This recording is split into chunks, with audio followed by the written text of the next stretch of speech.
Hi. In this last short video for chapter 1 in your textbook, we're going to be talking about competence in intercultural communication. So,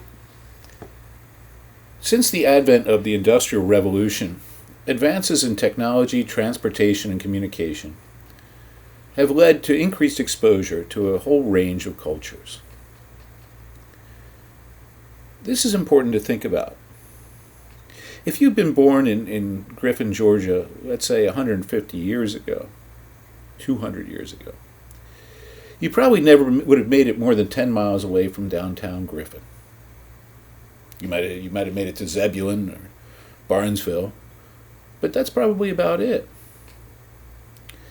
But since the advent of the Industrial Revolution and all the things it's given us, from airplanes to cars to trains to cruise ships,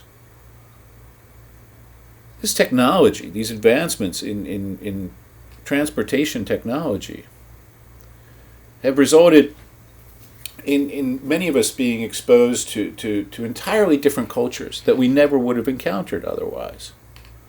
People are able to move across borders with sort of stunning ease. So as a result, you end up dealing with a lot of people from cultures that aren't like your own.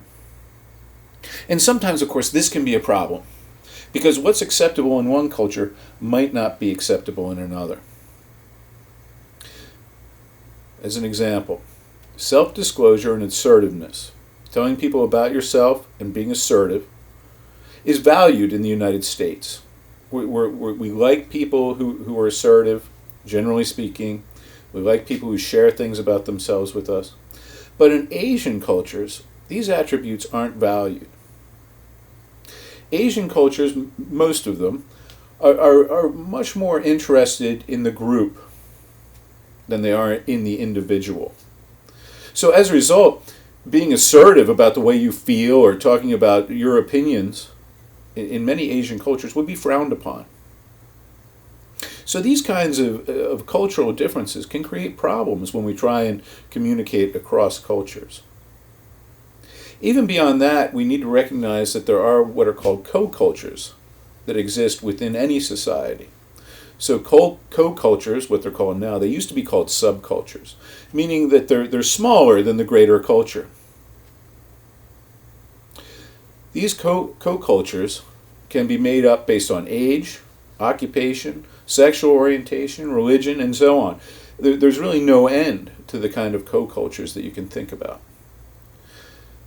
When people want to understand this better, if they're not getting the idea of the co-culture, a smaller culture within a larger one, I encourage them to think about high school, where you have cliques.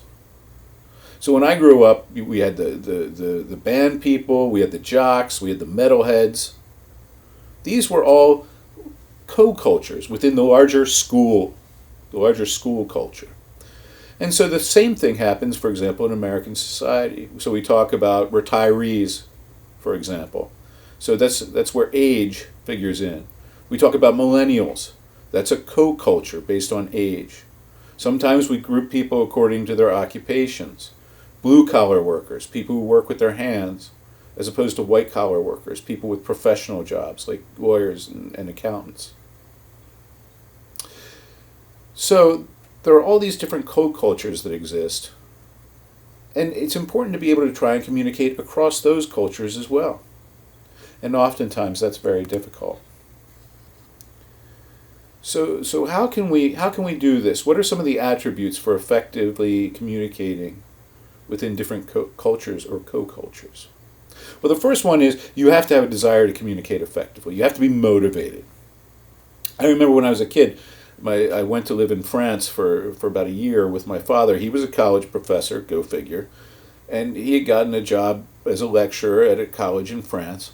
And I went over with him, and I remember I was scared when we went over. I was probably about 13 years old, and people told us, oh, the French people are so rude. This is a common American thing to say, or it was 30 years ago. A cultural stereotype. French people are rude. But what we found was that when we got there, if we tried to speak French instead of forcing other people to speak English, if we were motivated to communicate to people, they were really nice to us. The people who were treated rudely were the people who were, why the hell don't you speak English? Right? So motivation plays in. You also have to be able to tolerate ambiguity. Ambiguity is a fancy word for, you're just not really sure what's happening sometimes. You're not really sure what's going on.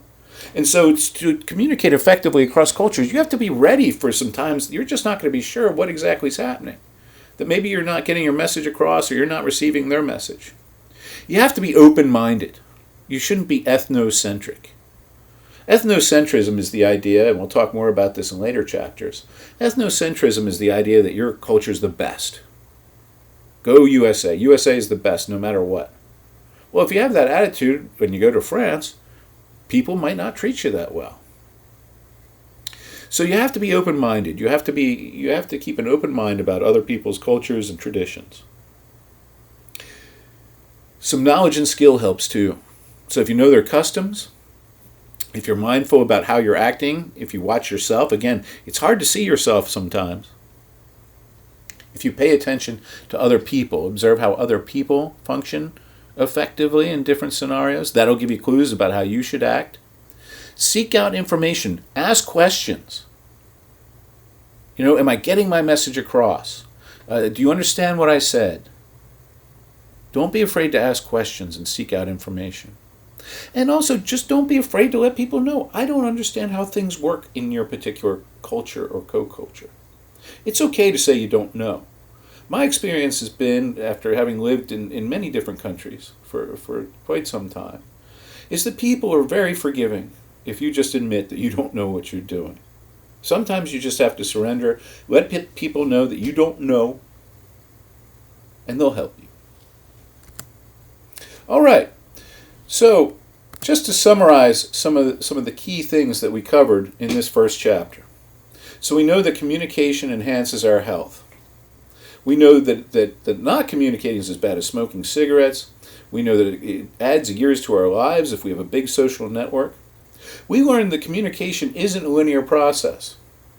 We learned that the earliest model, the linear model, didn't take into account things like fields of experience, where the other person is coming from. It didn't take into account feedback and the idea that we're sending and receiving messages simultaneously, that we're doing these things at the same time, and that our message can change based on how other people are receiving it. We know that communication is transactional because it's something that we do with someone, not something that we do to someone.